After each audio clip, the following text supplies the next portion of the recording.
Olá, você está na TV Otimista. Eu sou Erivaldo Carvalho e este é o programa Política. Hoje vamos bater um papo com o professor, advogado e escritor Laércio Noronha. Qual a avaliação da mega operação policial no Rio de Janeiro? Quais as lições que o Ceará pode tirar do episódio? Facções criminosas devem ser equiparadas a grupos terroristas? Ainda, os últimos movimentos da disputa eleitoral de 2026 no Ceará. Estas e outras questões a partir de agora no programa Política.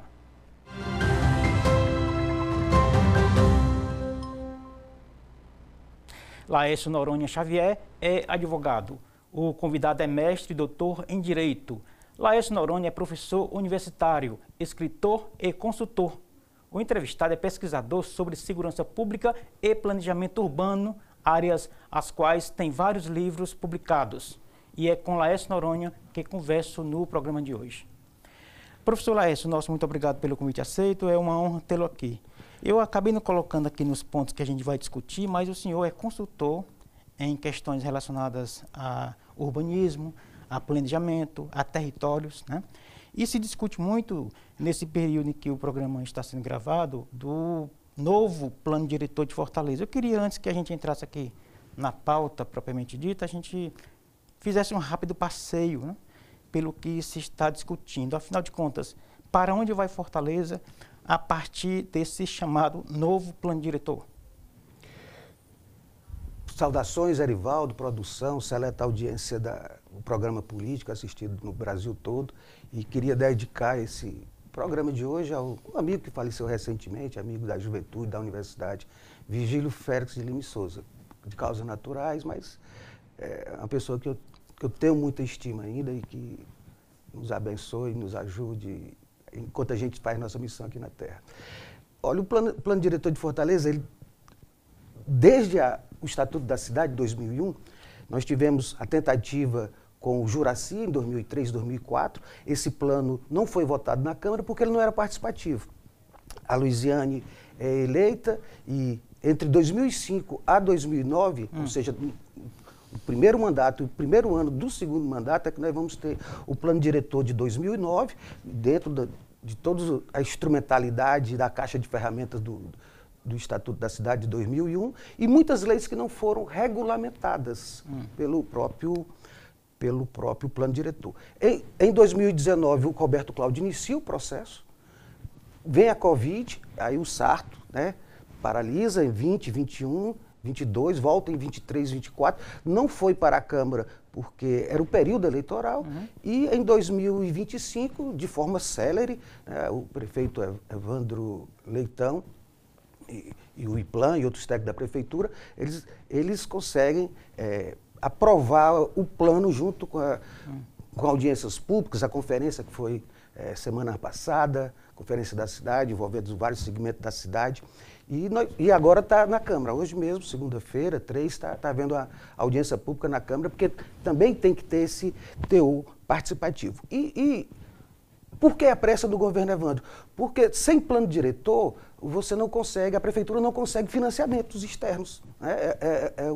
É um requisito para buscar financiamentos externos, empréstimo, você ter o plano diretor. Então, a previsão é que esse ano ainda saia da Câmara, votado pela Câmara. Eu vejo alguns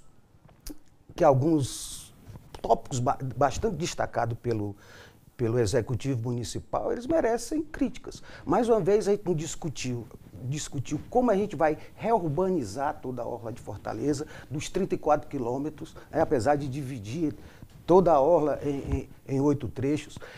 Eu não vi uma discussão sobre o 23BC, que pode ser um grande parque urbano da cidade. Né? Eu não vi... a gente discutiu a Lubinó, né? Mantendo a Lubinó ali perto do Cais do Porto, no Servi Luz, né? Mas também nós não discutimos o não adensamento, a não urbanização de áreas do aeroporto. Isso vai dar problema muito sério, porque é uma matéria judicializada, né? A Frapó conseguiu, ao privatizar o aeroporto, ter acesso para montar o seu centro de logística e de triagem. mesmo com a licença garantida pela municipalidade, até essas áreas que foram desmatadas, elas são evitadas de construir. Isso vai dar um problema muito sério para o governador e em relação à União e ao município. E por que esses pontos que o senhor considera relevantes não entraram nessa discussão? Veja bem, esse debate ele foi acelerado, porque ele foi acelerado por conta dessa questão do... O senhor diria, para ficar claro e me corrigir se for o caso, houve uma aceleração e esses pontos foram atropelados? Ou isso iria demorar demais, o processo iria alongar? Ou não foram colocados nem no debate. Nem no debate. Essa do aeroporto é complicado porque o município também deixa de arrecadar caso aquela área se torne uma zona de preservação ambiental. Isso tem a ver com a construção civil, né? Tem a ver com a construção civil e também com a cidade. A gente aumentou em 20% as áreas ambientais. Interessante mas nós temos que ter uso das áreas ambientais, né? Elas têm que fazer parte da cidade. O cidadão tem que ter uma estrutura de lazer. Aí nós temos aí a área do Cocó e a área do Cambebe, que é ali perto do Correios, do centro de triagem do Correios, na Oliveira Paiva, que também não tem uso. Quer dizer, rios poderiam ter uso de lazer, de cultura e de turismo, né? Já que o nosso turismo brasileiro é um turismo baixo para as nossas potencialidades, 6 milhões. Então a gente perde para o Canadá, perde para o México, perde para os Estados Unidos. Por pouco, o Uruguai, que é do tamanho do Rio Grande do Sul, não nos abraça em termos de quantidade de público internacional. A questão dos territórios, né? Já que houve a discussão dos territórios, Fortaleza tem 11 secretarias executivas regionais e 39 territórios, quase 3 bairros dos 120 que a gente tem. Então, os territórios eles poderiam ter um zoneamento mais linear, né? A prevalência de áreas, como é a área da Washington Soares, que pega 10 bairros, né? Pega o Cocó, pega Guararapes, pega Salinas, Edson Queiroz, Luciano Cavalcante, Zé de Alencar, Cambeba, Lagoa Redonda, Sapiranga, Parque Manibura, são áreas ali que você tem um planejamento bem estruturado, né? Você não tem residências na Washington Soares, quase, muito horizontalizado, muitas casas, muito bangalôs, e aquilo ali, retirando as áreas de cabeceira de pista, onde a estrutura de decolagens, a rota de decolagens e de chegadas de voo, mas ali teria que ser priorizado. E nós tivemos também uma redução dos índices de aproveitamento lá de 96, né? Lá de 96. E a prefeitura quer jogar tudo isso no vacácio de 4 meses. Ou seja, como é que a prefeitura ela vai se estruturar o seu online para receber toda essa nova legislação, essa nova instrumentalidade prevista pelo plano diretor?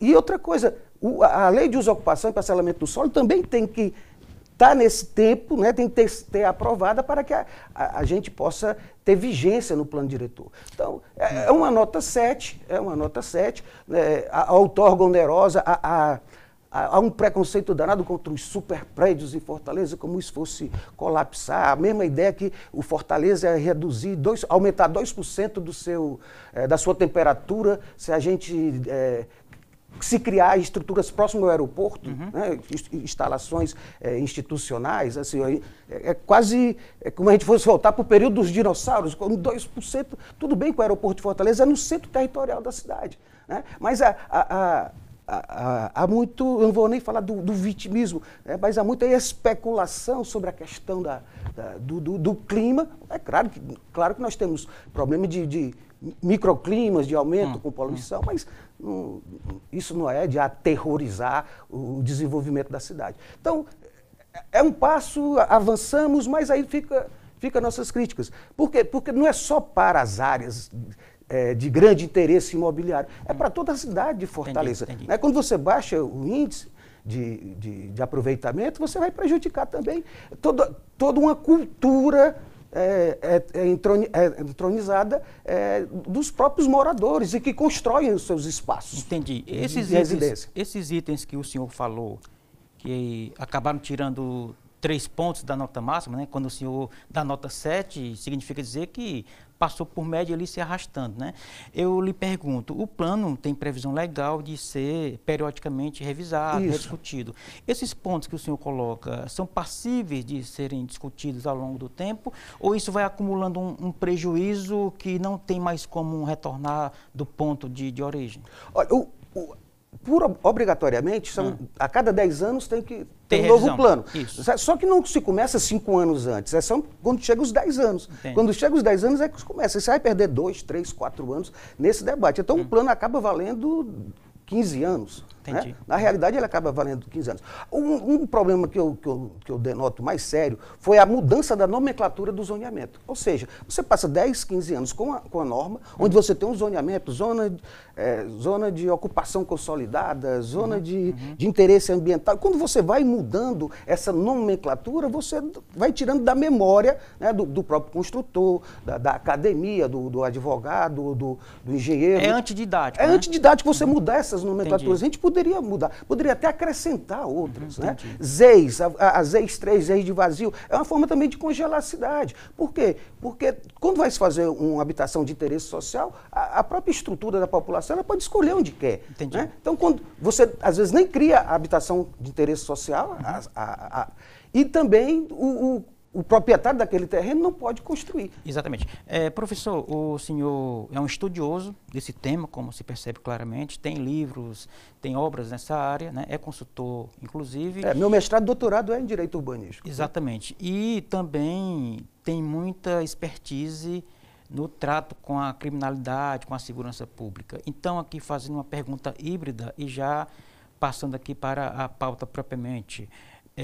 O plano diretor de Fortaleza, no caso concreto, ele, na sua discussão macro, ele é impactado pela ocupação das facções em territórios proibidos, a valorização ou desvalorização de área, porque hoje você tem ali a tabela da construção civil, do próprio aluguel, da aquisição de imóvel, isso já é algo bem visível, né? Esse item, criminalidade, cabe ou deveria ter entrado ou entrou nessa discussão do plano diretor? No plano diretor anterior, de 2009, havia um capítulo sobre segurança pública. No plano Fortaleza 2040, havia também um eixo da segurança pública. Uma mesa redonda para isso. Uma mesa redonda e tópicos de como projetar a cidade. O que se chama de vigilância natural comunitária. Você ter prédios com espaços entre prédios para a circulação e para a vigilância. Né? Isso é tipo de Barcelona, lá do século passado, onde se constrói prédios com esse formato. Ou seja, você tem mais pessoas circulando, você tem mais gente se vendo, isso vai garantir a segurança. Nesse plano diretor, isso aqui foi até colocado, não há nada sobre segurança, nada. Há defesa civil, mas segurança pública não.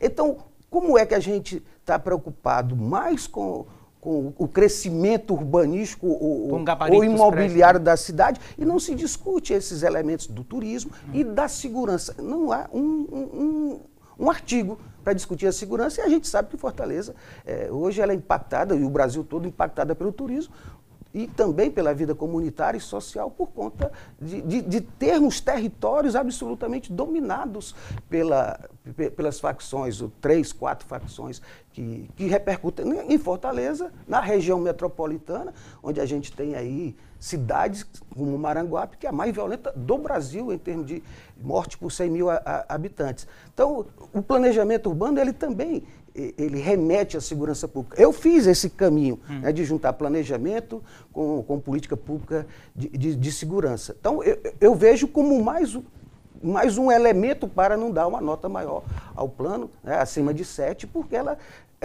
não toca no principal problema da cidade, e que não ataca só as comunidades pobres, ela ataca toda a cidade, né, onde as pessoas... Existem territórios, né, a própria pesquisa mostra aí que 1/4 da população brasileira, 1/4, né? Isso. Não, 1/5. 20 milhões, pouco mais de 20 milhões, elas vivem, que dá 1/4 do território brasileiro, ela vai atingir pessoas que trabalham, moram, circulam ou se recreiam em áreas dominadas pelo tráfico. não é só pelo tráfico, porque o tráfico hoje ele representa 15% a 20% do que é arrecadado pelas facções. Agora, por que esse debate não foi puxado para dentro desses grupos de trabalho, professor? Há algum tipo de constrangimento político em se discutir a cidade nesse aspecto mais real, mais contundente? Porque ela é pautada pelo Executivo. E por mais que você faça uma intervenção de 3 minutos, né, mas há toda uma pauta, toda uma metodologia, há um núcleo revisor, há uma eleição para definir isso. Então, fica difícil introduzir esses debates, né, excetuando a Lubinó, e porque vai ficar ainda em Fortaleza e o nível de arrecadação do Estado é muito alto e não vai para... E corre o risco de não ser efetivada lá no PECEM. Então, há toda uma pauta, toda uma metodologia, uma estrutura que é colocada e que é difícil você acrescentar determinadas temáticas. E aí fica aquela guerra entre o setor produtivo, a prefeitura no meio de campo e os movimentos populares, que mais ressalvam a questão ambiental do que a habitação social e a própria segurança. Quer dizer, as pessoas mais impactadas, elas não se preocupam com esse debate da segurança, da construção civil, da outorga onerosa, que é excelente para ela, porque quando a prefeitura arrecada essa verba para construir além do índice básico e máximo, essa verba vai para a infraestrutura, habitação social, para melhorar a vida de 42% da população que vive em 14% do território. Essas são as pessoas... São os investimentos que as pessoas mais precisam. Entendi. E só para concluir aqui esse ponto e também o bloco, a gente está falando aí de mais de 600 artigos, né, que foram ali peneirados. 621. Que foram peneirados pelos grupos de trabalho, de discussão, que resultou nesse projeto, nesse documento que está agora com os vereadores de Fortaleza. É isso? Lá tem chance de algum desses itens aqui que ficaram de fora serem introduzidos? Nós tivemos 178 emendas, né, que foram discutidas e aprovadas, votadas. Que tentam contemplar esses aspectos. Isso. Né? Então o plano ele já foi modificado em 178 artigos, se não integralmente, mas em parte. Os mapas também que são anexados. Né? E a outra visão, quer dizer, o plano diretor muito extenso, né, ele traz problemas, por quê? Porque o plano diretor ele trabalha com diretrizes de zoneamento. Sabe? Então, quando você explicita demais o que deveria estar em lei complementar, na luz, no Código de Obras e Postura do município... Fica muito amarrado, né? Fica muito extenso, até para você ter o conhecimento. E outra coisa, como foi célere, em pouco mais de...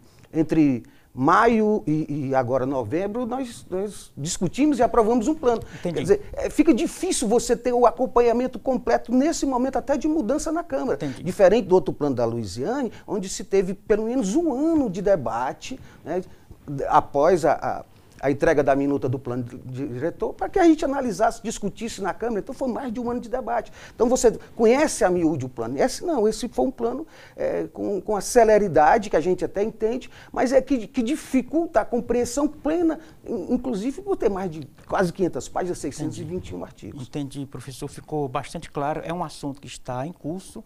Portanto, a gente vai seguir acompanhando, convidando especialistas, consultores, etc. Inclusive, já fica aqui um convite para brevemente a gente voltar ao assunto com o senhor, tá bom? Vamos fazer um pequeníssimo intervalo, daqui a pouco a gente retorna com o nosso convidado de hoje, Laércio Noronha, no programa Política, aqui na TV Otimista. Não saia daí, a gente volta já.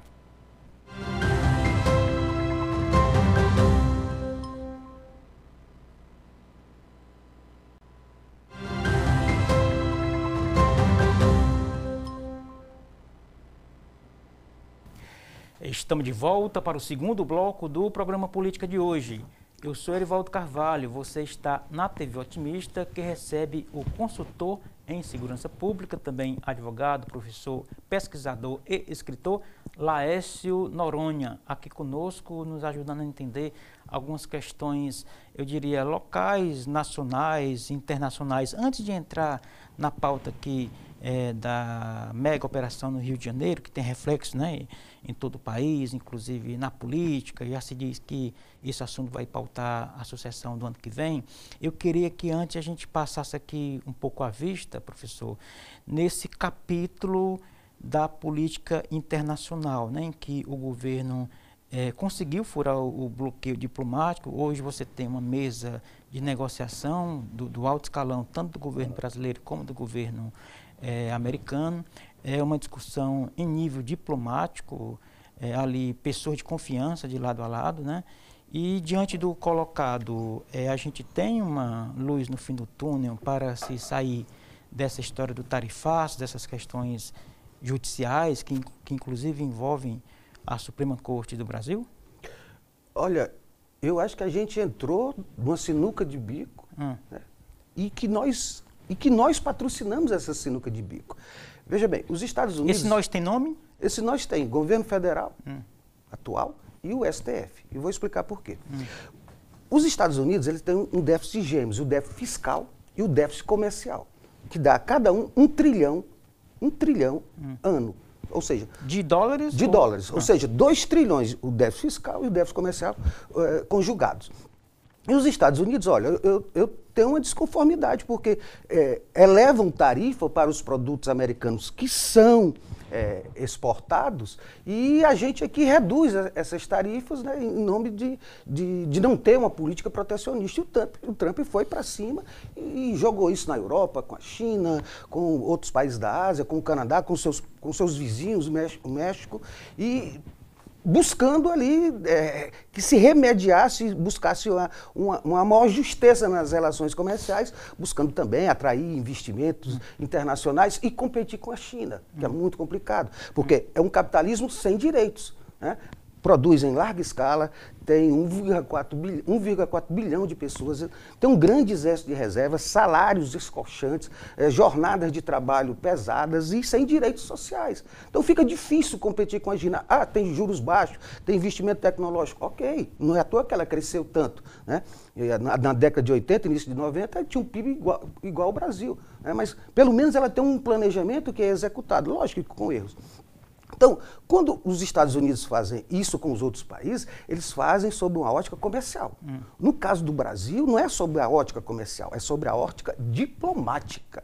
Então, os Estados Unidos sancionaram o STF, por quê? Porque o STF avançou desde 2019 em relação à censura. Nós não temos crime de opinião no Brasil, nós não temos crime de fake news no Brasil, toda a parte de estrutura cibernética e de redes sociais está regulamentada em 2 leis, a Lei Geral de Proteção de Dados e o Marco Civil da Internet, né? A Constituição proíbe qualquer tipo de censura, prévia ou não, e nós tivemos aí mais de 3.000 pessoas censuradas, plataformas, big tech censuradas, e isso era feito de forma absolutamente equivocada, para não dizer ilegal.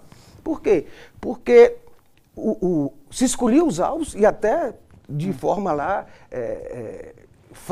fraudada. O STF e o TSE escolhiam os alvos, essas pessoas tinham suas contas bloqueadas ou desmonetizadas através de e-mail que o TSE, o STF fazia as redes sociais, as big techs, e dizendo, olha, você vai ter que bloquear essa pessoa e dizer que foi você que bloqueou essa pessoa. E isso com processos físicos e sem acesso às partes. Ou seja, a gente avançou de forma muito pesada na censura e criamos problemas diplomáticos não com os Estados Unidos. Os pedidos de extradição para a Itália, para os Estados Unidos, para a Espanha, eles foram negados, para a Argentina foram negados. Então isso é um grande problema. Você criou, além da sanção e da perda de vista, da magnífica para os ministros do STF, para a Polícia Federal, para ministros do governo Lula, né, tanto o Alexandre Padilha como o Lewandowski estão sem visto, o diretor da PF, então é uma situação esdrúxula.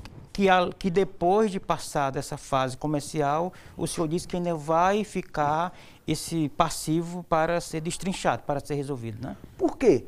Porque o governo Lula tem uma das piores políticas externas que nós já tivemos, né? Você gosta do Bolsonaro? Não gostei. O Bolsonaro ideologizou também a direita, a nossa política externa. E política externa não pode ser ideologizada, porque o que é que ela quais são os marcos de uma política externa? Representa, informa e negocia. Então a gente tem que, a política externa vem atrás de todos os nossos produtos, vem atrás de todas as nossas empresas. É um abre-alas. É um abre-alas. Então negócio, quando o Brasil ele se alia, né, a ditaduras, a países belicistas, a grupos terroristas, a grupo de narcotraficantes, você está dizendo, olha, eu estou me afastando do mundo ocidental. Quando o Lula diz, olha, vamos tirar o dólar como reserva de valor, você está atacando os Estados Unidos, sem falar no que o Lula falou na eleição. Sem mencionar o que ele falou na eleição, chamando o Trump de fascista. Então, foi uma briga começada pelo Brasil. E o que é que o Brasil tem a negociar com o governo americano se a tarifa não é comercial? Até de 100 bilhões de dólares de comércio bilateral entre o Brasil, os Estados Unidos têm lá um superávit de 7 bilhões. Então, o Brasil, do ponto de vista comercial, não é. Mas os Estados Unidos é o maior investidor brasileiro e o segundo maior parceiro comercial. Se a China é o nosso maior parceiro comercial, ela não fica entre os cinco entre os investidores. Nós estamos falando aí que 49% do PIB advém de investimentos externos. Dá mais de $1 trilhão de dólares. Ou seja, o Brasil olha, ou pelo menos a média da população, olha apenas para a balança comercial, mas há um investimento que é muito maior e que perpassa, inclusive, a história da tecnologia, industrialização, etc. Né? 49% do Pesquisa. PIB. E outra coisa, a revolução causada pelos aplicativos. Esses aplicativos são gratuitos, é por isso que não precisa ter empresa no Brasil. O aplicativo é gratuito e isso muda a vida. O WhatsApp, o Uber, o Waze, eles mudam a vida. Então, a empresa está lá com seus provedores lá nos Estados Unidos. Entendi. Né? Então, não precisa ter uma empresa aqui regulamentada, a não ser que ela queira disputar mercado aqui no Brasil, como é o caso do Google, a Netflix. A Netflix não tem escritório aqui no Brasil. Então, nós ingressamos tentando blindar o STF num campo muito complicado, que é o campo da censura. Isso trouxe problemas. Essa censura chega até as Big Techs. Né? O Trump também é um empresário de Big Tech, ele tem sua Big Tech, o Elon Musk tem o Twitter e tem os satélites. Então, tudo isso foi complicando a relação, né, do STF com a própria política externa americana, e a política externa brasileira também entrou em franco conflito com os Estados Unidos e com o modo de vida ocidental. Isso é que causa a espécie, e é por isso que eu não vejo saída para o Lula, apesar de ter boas conversas. Ora, o Trump conversa com o Xi Jinping, conversa com a Coreia do Norte, conversa com o Putin, conversa com todo mundo. Ele é um negociador. Mas o que é que o Brasil vai ofertar? Ele vai rifar o STF? Ele vai se afastar do Foro de São Paulo? Ele vai se afastar dos seus aliados históricos de ditadura, histórico americano, que tem 200 anos, mas o que a gente estava aqui é em franca negociação, né? Que é com Rússia e China, que já abandonaram qualquer discurso de trocar o dólar. Então o Brasil ficou lá, isolado, ilhado, mal representado na política externa. E aí se diz que a culpa é do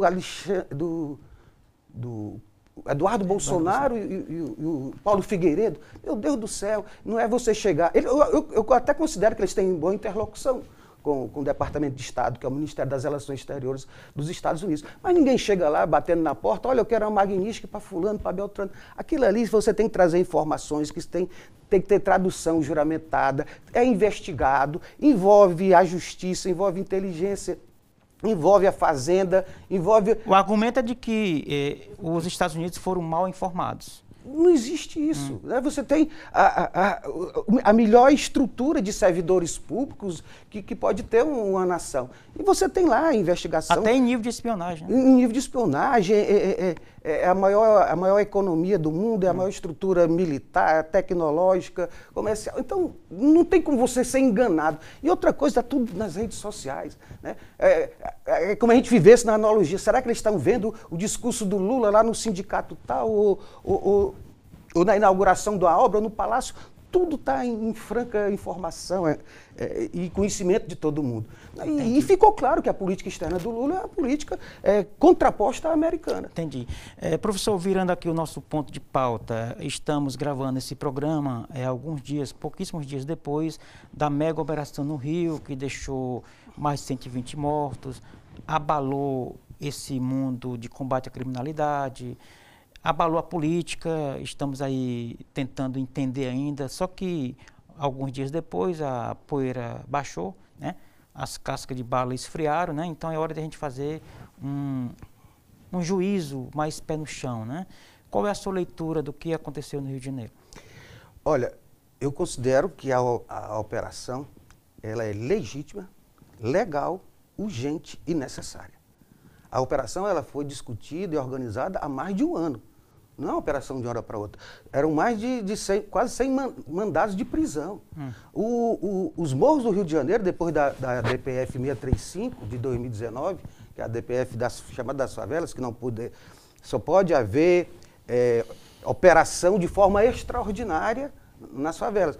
Fez com que aqueles morros do Rio de Janeiro, eu estou falando de 1 milhão de pessoas, de uma população de pouco mais de 6 milhões, que é o caso do Rio de Janeiro, capital, virasse um hotel-escola.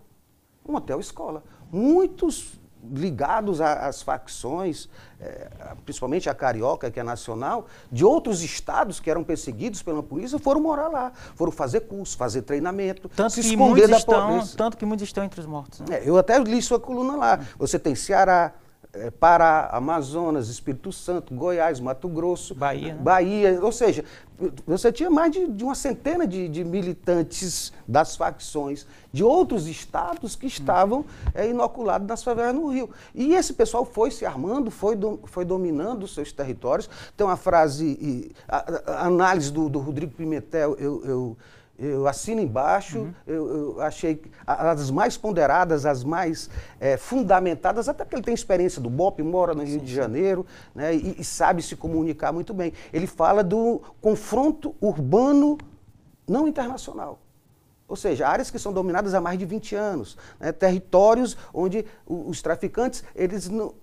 Se antes era a droga, era o grande elemento financeiro e econômico, hoje não é. A droga hoje representa 15% a 20%, como a gente já foi colocado.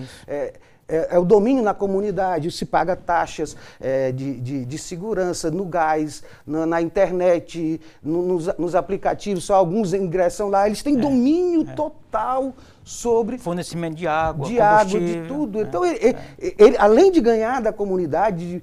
Ele também determina lá os seus tribunais, os seus códigos legais, eles fazem seus julgamentos, né? E a comunidade é aprisionada, é refém dessa estrutura criminosa que se espalhou por quase todas as cidades brasileiras. E aí tem um problema que o pior é ver a reação de muita gente, colocando como terrorismo de Estado. Né?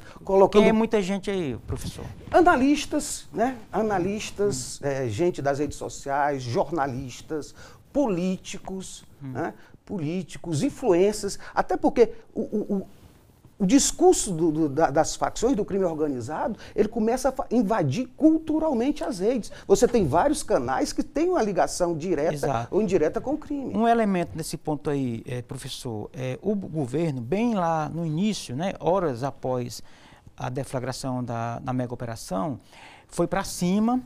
Só que aquela análise do movimento de opinião pública nas redes sociais, nas bolhas, meio que redirecionou o governo, né? Porque ele ia contra a maioria da população que, dependendo do recorte, chega a até 60 e tantos % de apoio a ações do tipo. Claro que com vários poréns, etc. Né? Então, parece-me que o governo federal, ele meio que recuou em detrimento de governadores da direita que se articularam e foram para cima com sua força verborrágica, inclusive, né? Isso, como é que isso pode ajudar na solução do gargalo? Esse emparedamento político do governo, que teve de mandar um projeto para o Congresso para mostrar que está fazendo algo, já que estava pressionado pela opinião pública. Como é que isso tudo, como é que o endurecimento do discurso da direita pode ajudar um discurso que quer cada vez mais bandido morto, bandido bom é bandido morto? E isso tem fundamento, inclusive, do ponto de vista legal? Olha, um dos grandes problemas da segurança pública é a questão da doutrina. Vamos aqui elaborar um esboço de doutrina. O que é que diz a direita? Nós queremos repressão qualificada, inteligência, tecnologia, armamentos, nós queremos leis duras e queremos que as pessoas cumpram o seu período na prisão, né, sem impunidade, por mais tempo do que se tem hoje. Isso aqui a gente chamaria de direita. O que é que diz a esquerda? A esquerda diz, opa, nós temos que investir no social, né? Nós temos que respeitar os direitos humanos, nós temos que ter ressocialização. Quem está certo? A direita, a esquerda está errada, a direita está errada, a esquerda está certa. Vamos jogar tudo no liquidificador, girar a chave, né, colocar a força aí e botar para moer. E vamos esboçar essa doutrina onde a gente vai juntar tudo. É necessário mesmo ter limite, ter prevenção e ter uma saída para a questão da bandidagem. Só que isso não é mais uma questão de bandido-polícia, certo? Nós já avançamos para o campo do terrorismo mesmo. Inclusive, as facções não só dominando territórios ou com armamento pesado, mas dentro da economia, não só lavando dinheiro, mas como forma de expandir os seus tentáculos, seus braços longos dentro da economia formal, não é mais só marginal. E até da política também. E dentro da política e das instituições judiciais. Nós temos, Erivaldo, 7 tribunais de justiça sendo investigados. Nós temos aí 4 ou 5 ministros do STJ sendo investigados, né, nessa relação com traficantes. O STJ, ano passado, foram 9.166 habeas corpus dos 15 mil, dos 18 mil, mais da metade foram ligados ao narcotráfico. Então, enquanto o STF se preocupa muito em prender os golpistas, em censurar, a gente está naturalizando a corrupção, a gente está naturalizando o avanço do crime organizado. O próprio PSB, que é o autor da proposta da ADPF, né, que não pode mais ser retirada, ele foi o autor da proposta que não poderia invadir, né, por conta da Covid, e isso ficou. Então, isso fez com que os morros do Rio de Janeiro se tornassem esse hotel-escola de facções. E foi uma operação que começa às 4 horas da manhã, vai até às 10 da noite, prendeu 121, matou 121 pessoas ligadas ao crime, né? Mais de 100... Tinha quase 100 mandados de prisão, quase uma centena foi preso e 4 pessoas... Muitas armas. 4 pessoas do povo, muitas armas, toneladas de drogas e 4 pessoas elas tiveram... foram feridas. Então, o efeito colateral é mínimo. Por quê? Porque foi uma operação bem pensada, organizada, né? Levou os bandidos para Mesmo para sem o apoio da PF, né? Mesmo sem o apoio da PF. E onde é que você quer chegar na sua indagação? O ministro Lewandowski é um ministro culto, tem muito boa formação, mestre, doutor, ministro do STF, mas ele não tem um perfil de gestor da pasta de Justiça e Segurança Pública. Se a gente relembrar, na fuga daquela prisão federal lá do Mossoró, no Rio Grande do Norte, ele disse, não, era um feriado de carnaval. Aí depois foi dizer que o problema da segurança é um problema dos governadores, quando ele está dizendo que quem deve comandar através da PEC é ele foi bem errante a União. Né? É verdade. E disse que o Ministério não tinha sido avisado, a Polícia Federal foi avisada. É verdade, mas eu preciso encerrar o bloco, vamos voltar daqui a pouquinho com mais Laércio Noronha aqui conosco no programa Política na TV Otimista. Não saia daí, a gente volta já.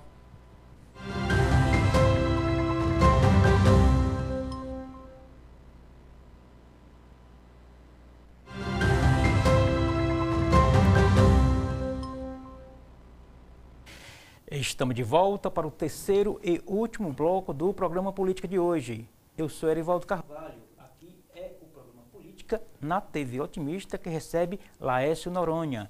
Ele é advogado, professor universitário, escritor e também consultor na área, entre outras, na área de segurança pública, aqui conosco, nos ajudando a entender como que, e aqui já é uma pergunta, professor, como que essa discussão de combate à criminalidade entra na pauta do Congresso, né? Lá nós temos pelo menos 2 projetos importantes, esse que o Lula acabou de enviar, né, antifacção, e um projeto que já está até um pouco amadurecido, que é até de um deputado aqui do Ceará, Danilo Forte, que faz aí essa equiparação entre facções criminosas e grupos terroristas. Eu queria que o senhor colocasse qual a diferença básica, né, entre o projeto do governo e o projeto do Danilo, e depois, no segundo momento, como que esse debate pode entrar na associação presidencial e também aqui no estado do Ceará. Olha, em sala de aula, em palestras e também participando em programas, a gente já falou que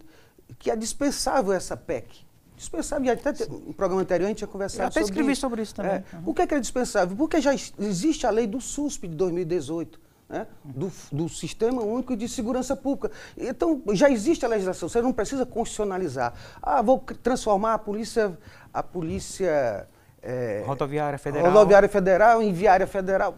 Não precisa constitucionalizar isso ou levar todo esse campo. Ah, mas nós vamos criar corregedorias, como tem aqui a nossa Controladoria Geral da Segurança e do Sistema Prisional. Sabe, são matérias que não necessitariam de serem constitucionalizadas.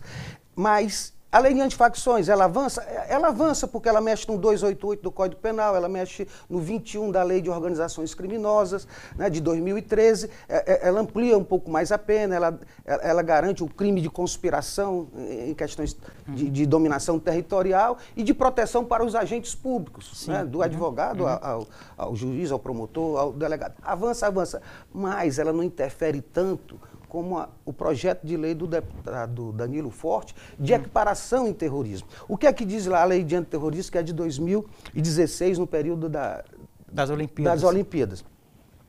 Que é terrorismo no Brasil a xenofobia, discriminação ou preconceito por questões de etnia, religião ou raça. Ok? Não se colocou o elemento político por conta da criminalização, de uma possível criminalização dos chamados movimentos sociais, inclusive, em especial, o movimento sem terra e o movimento dos sem-tetos urbanos. Ok, mas, como já foi colocado, as facções criminosas, elas têm armamento internacional, treinamento paramilitar, elas estavam camufladas com balaclavas, com fuzis, com armamento pesado, drone, né? com drone, com granada, elas estão no bairro, elas causam ojeriza e pânico àquela população, dominando, mantendo como refém. Ela está dentro da economia formal, ela extorque os moradores e ela está na política. E ela está lá também na corrupção do judiciário, que a gente também já definiu. A lei aqui. antifacção não vai alcançar esses problemas? É o que o senhor está dizendo? Não alcança. E outra coisa... E a do deputado Danilo? Tem esse potencial de resolver? Por isso que eu digo que a lei do Danilo, ela vale mais do que o PEC, né? Essa mudança na Constituição e a própria lei de facções. Por quê? Porque ela, primeiro, coloca essa responsabilidade na Polícia Federal, dos seus 14 mil homens, muito pouco, nos 365 mil homens das Forças Armadas, Exército, Marinha e Aeronáutica, que foi a grande discussão aqui. Nós queremos um blindado um blindado do Exército que estava lá no Rio de Janeiro, né, para que não haja barricadas. Era isso, não precisava de GLO. Vai ter GLO agora onde? No Pará, que vai ter a COP 30. Você tira a audiência de custódia, você tira a fiança e aumenta a criminalidade e joga isso para as prisões federais. Então, esse enfrentamento ele tem que ser feito pela Polícia Federal, que tem mais tecnologia, mais inteligência, junto com as Forças Armadas, e a Polícia Militar e a Polícia Civil dos Estados atuarem de forma supletiva, com integração de informações, né, não vedando participação da própria União nessas operações. Agora, eu sempre digo que campanha eleitoral é um momento, às vezes, inadequado, dependendo do olhar, para se discutir questões profundas, como é o caso da criminalidade. Por quê? Porque a campanha eleitoral ela é curta, ela é muito emotiva, ela vai muito na onda para onde as pesquisas apontam, etc. Tem muitos outros elementos e, geralmente, um assunto importante desses, ele fica meio que sufocado entre outros apelos. De qualquer forma, eu pergunto, isso entrando na campanha eleitoral presidencial e também estaduais, e aqui eu coloco o Ceará também nesse meio, isso vai ser bom ou algum projeto mirabolante que caia nas graças da população pode, de momento, digamos assim, beneficiar quem vai propor e o programa segue como se não tivesse acontecido esse tipo de problema, professor? Vou lhe responder essa indagação em dois momentos. No complemento da questão da lei do terrorismo, que o Trump solicitou ao governo brasileiro essa equiparação. Para quê? Para que as agências de inteligência, para que as forças coercitivas e até as forças armadas das grandes nações pudessem fazer cooperação de informação em tempo online, de financiamento, de troca de experiência. Porque o PCC, o adversário do CV, já está atuando lá, né? Já é uma transnacional do crime. Então a gente tende a ganhar em formação, em cooperação, em financiamento externo, em trabalhar essas experiências que tem em outras nações. Ok. A partir disso, e que foi rechaçado pelo governo, é mais um dos elementos que faz o distanciamento do Lula com o Trump. Né? Por quê? Porque ele está preocupado mesmo com o narcotráfico, com o narcotráfico da Colômbia, do Peru, da própria Venezuela como catapulta. E aqui se ingressa, permanece e sai drogas. A BIM já colocou semana passada vários portos, em especial o de Belém, fazendo essa migração, né, essa jornada da droga pela Amazônia. Então, legalmente, o projeto de lei que para mim já deve até ter alterado, o projeto do Danilo, colocando aí que a questão empresarial, ele já colocou a questão cibernética, digital e também a questão da política das instituições, para que a gente transforme, mude a lei e ingresse no elemento político mesmo, que já tinha sido esquecido lá atrás, em 2016. E quando você diz mirabolante, e é o debate que já muda o discurso da soberania. Né? Não é mais Lula se encontrando com Trump, não é mais o Brasil parceiro com Trump. Agora já entrou a questão da segurança e com o nível de aprovação do Rio de Janeiro, em especial, pela operação. O que me causa espécie é o dia seguinte, o day after, como será o amanhã, que era o momento de ocupar ali o Morro do Alemão, o Morro da Penha, aquelas comunidades. Ali precisaria ter o Exército, né? Você ter as Forças Armadas, ter estruturas de dominação. Não é só chegar e ter uma operação absolutamente bem-sucedida do ponto de vista dos seus objetivos. O senhor diria que a não ida do Exército, e aí caberia ao governo federal, pode ser vista como uma espécie de boicote ao combate seguido do crime?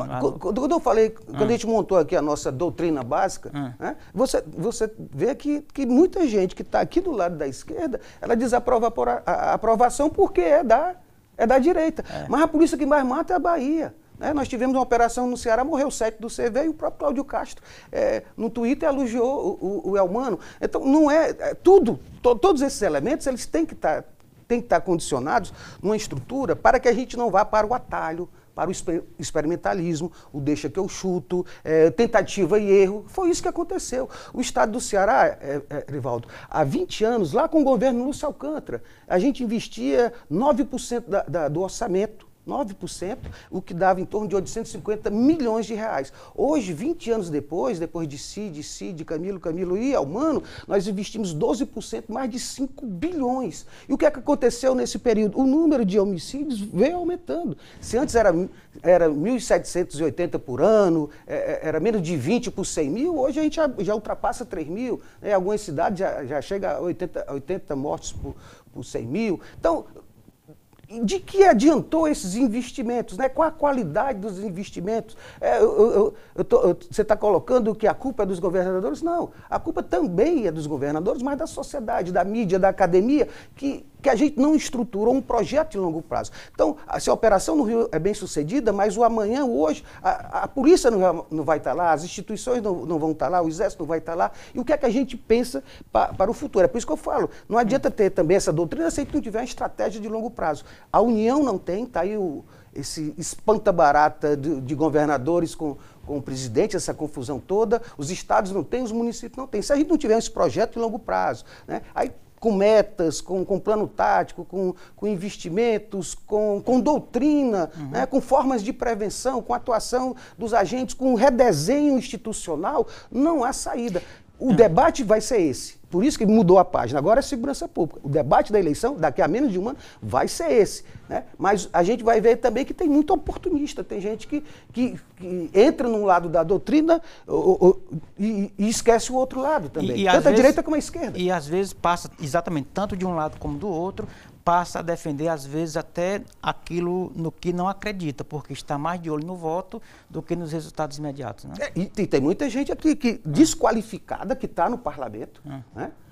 Tanto federal como estadual e municipal, que entra numa pauta dessa. Por quê? Porque esse discurso ele pega pelo menos, qualquer desses aí, pega pelo menos um terço do eleitorado. Né? E outro terço do eleitorado ele fica migrando de uma posição para outra. Então, quando você critica a operação, na verdade você está defendendo o banditismo, está romantizando, dizendo que essas pessoas são inocentes. Não, vamos investir em inteligência e que os traficantes não são vítimas dela, pelo amor de Deus. Né? Até o Lula disse isso, repetindo o discurso do Petro, repetindo o discurso do Maduro. Né? Trabalhadores do tráfico. Quando ele esteve lá na Malásia, ele disse a mesma frase. Trabalhadores do tráfico, o usuário, tanto vítima como traficante, vamos cuidar do usuário e do traficante, porque também a vítima. Ora, a gente não cuida nem do usuário, muito menos do traficante. E essa coisa está indo para o que se chama de guerra civil urbana. Tem muitos territórios, inclusive Fortaleza, inclusive município da nossa região metropolitana. Então é algo muito sério. Por isso a equiparação do terrorismo é o grande passo. E mais do que isso, de ter uma lei estratégica. Então, eu não vejo saída sem uma lei estratégica de longo prazo que possa juntar 4, 5, 6 governos e que a gente saiba quais são as estratégias. E a estratégia, diferente de um plano diretor, a estratégia são diretrizes.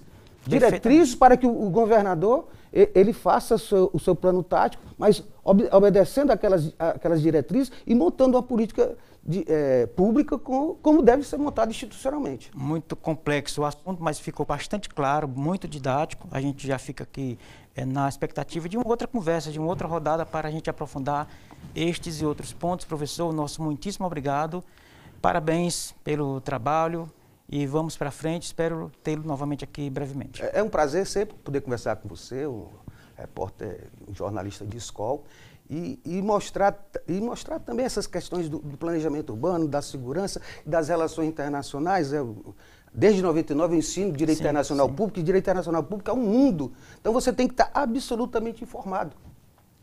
Do ponto de vista cultural, das relações internacionais, da geopolítica, da diplomacia, do comércio, da economia. E isso é uma das cadeiras mais difíceis e mais complexas que tem.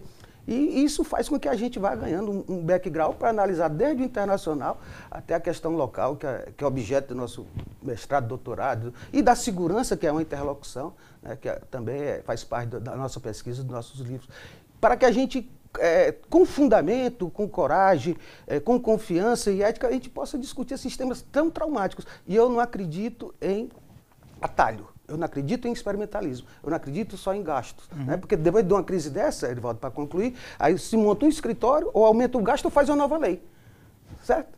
Um mega evento desse, toda vez que tem esses graus de radicalidade na sociedade, grandes problemas. E a gente deve ver isso a longo prazo. Sem essa visão de longo prazo, a gente vai chegar na eleição e discutir de uma proposta de segurança como fosse a responsável de tirar, de forma mirabolante, a gente dessa situação periclitante. Ok, professor. Muitíssimo obrigado mais uma vez. E assim chegamos ao final da edição de hoje do programa Política. A todos, nosso muito obrigado pela companhia. Até o próximo encontro. Forte abraço.